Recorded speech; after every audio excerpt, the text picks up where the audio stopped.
Hi, Mike here up at Papale's Pocono Retreat. As you can see, we've got about 2 feet of snow. It does get very cold up here.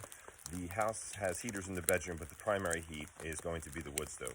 And we've had a couple requests on how to start a fire, how to use the wood stove. So I just want to give you a quick overview on the best way to do it and the best way to stay safe. At the top of the driveway, you'll find the wood pile. It should be covered. We usually cover it with this tarp here to keep the wood nice and dry. If you want to cover it, you're going to make sure that the tarp is secured down with some of the logs afterwards to keep it from blowing away. In the basement, you'll find a couple hatchets, a couple axes. You want to start off in the beginning of making your fire. You want to start off with some small wood, which they call kindling. So you're going to want to split it up into pretty small pieces.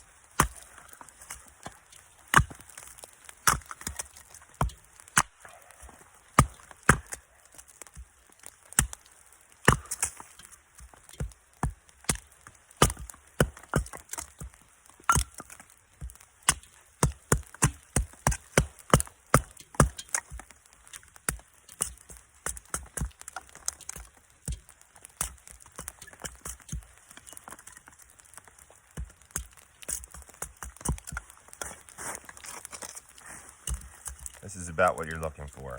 Split down to about this size. You're going to want a pretty decent handful to get the fire going. See a couple different techniques here for splitting it. Hammer it. Get the axe started and use a hammering motion to get it down.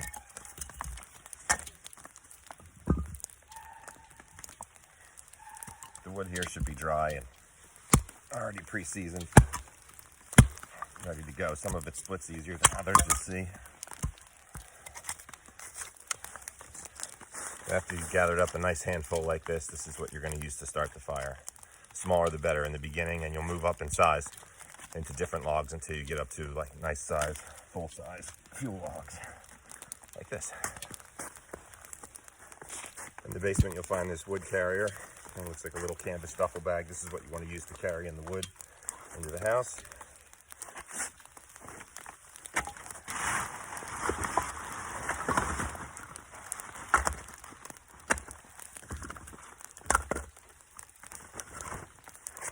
So here's a quick rundown on the different parts of the wood stove.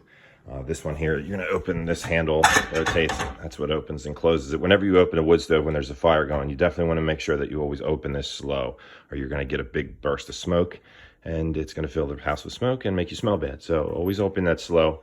And this side opens. As you can see, I got a little fire going in here left over from last night. You want to, keep it closed as much as you can. These are the air vents here. These screw in and out, righty-tighty, keeps them closed. That lets the air in. The more open they are, the more air is going to pull in and the bigger fire you're going to get. Up here you find the damper on the flue pipe, which is this. So inside of that is a flap that opens and closes and controls the amount of air escaping up the chimney. Vertical, like this, up and down, is fully open 100%. You can imagine that baffle is in there like that. So you're getting full airflow out of the chimney. That's great for getting it to burn hot and fast, but it's not so great for heating the house. So you want to have it wide open up and down when you start a fire. That lets the most air go up, pulls the most air in, and gets the logs lit quicker. As the fire is established, you want to slow that down. You want to keep more heat in the wood stove and in the flue pipe. So you're going to close this. You never want to close it all the way if you have a fire going. That would all the way closed would be horizontal like that. So I would say the most you want to close that is maybe 70% or so. And that is when you're going to hold the most heat. It's also going to slow the burn down. So if you close this a lot and you close those air vents in the front a lot, it's going to slow the fire way down. This is what you typically want to do overnight to keep the fire going longer and keep more heat inside of the house. So in the beginning of starting a fire, you want to make sure that the damper is all the way open in the vertical position. You're going to want to screw out these air vents like so that there's about a 1-inch gap there. Open the stove slowly, and you are ready to build your fire. So here's the 3 basic parts of what you want to have for starting a fire. You've got your kindling, your tinder, and your fuel logs.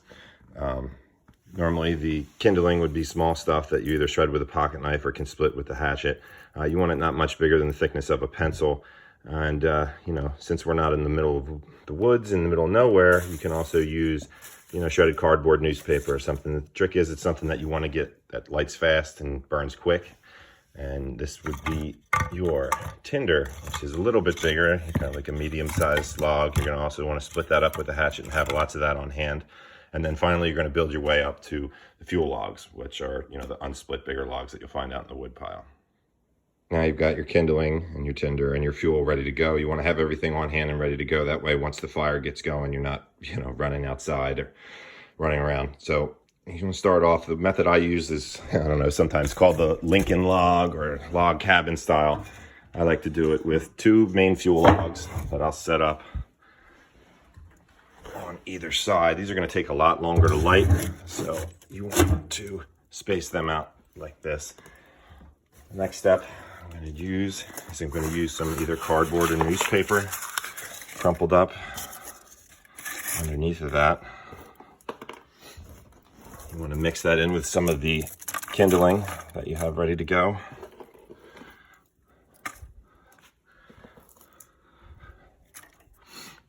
On top of that, crisscross, you want to stack up some of the tinder.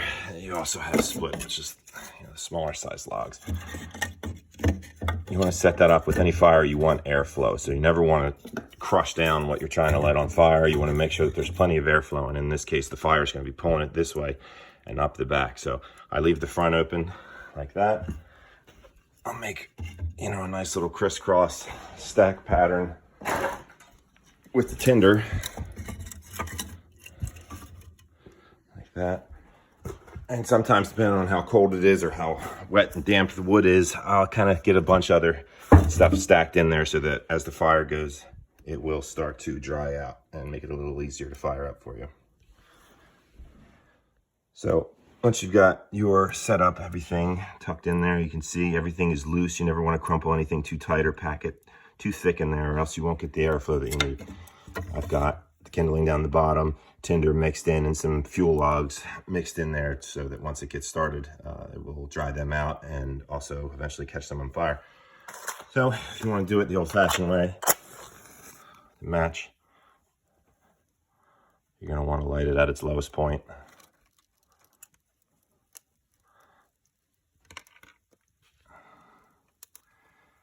As you'll see, the cardboard would light, and hopefully at this point it's going to get smoky, because without all the heat rising up the flue, it doesn't want to pull hot air yet. So try to keep the door, at least one of the doors closed and the other one as much closed as you can, just enough to keep an eye on it and make sure it's starting. See, this is a pretty nice fire, nice dry kindling. Gets going pretty quickly. It might not always be the case if it's cold out or the wood has gotten damp, there's more humidity. But see, if you do it properly, it doesn't take long to get going.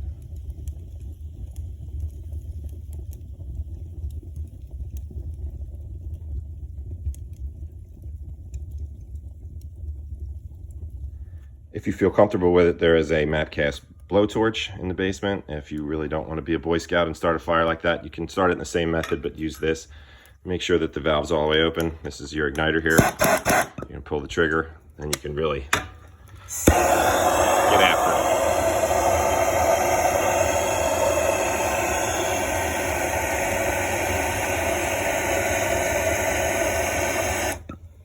And that will certainly speed up the process. Just make sure this tip does get very hot. Make sure you don't lay it down on the floor, and make sure that you keep this pretty far away from the fire. She's going nice now. That should be it. So once you can tell that it's definitely going to stay lit, you're going to want to shut the doors. Leave these air vents open for a while. Leave the damper in the vertical position all the way open. You want to really make sure it gets established. So it's been burning for a few minutes. I'm just going to take a look at it. Remember, always want to open this very slowly.